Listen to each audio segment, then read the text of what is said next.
ভগবানে বিমুখ থাকার ফলেই মানুষ করার, জানার ও পাওয়ার ন্যূনতা অনুভব করে।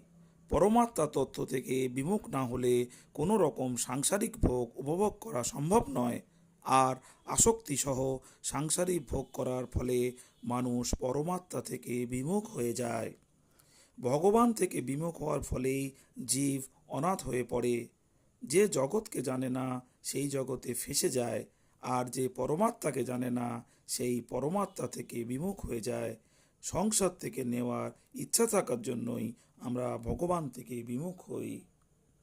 শ্রোতাজন, ঈশ্বরকে আঁকড়ে ধরতে হবে।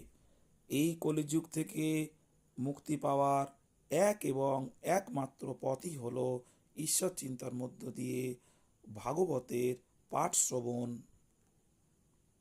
ভালো থাকবেন শ্রোতাজন। নমস্কার।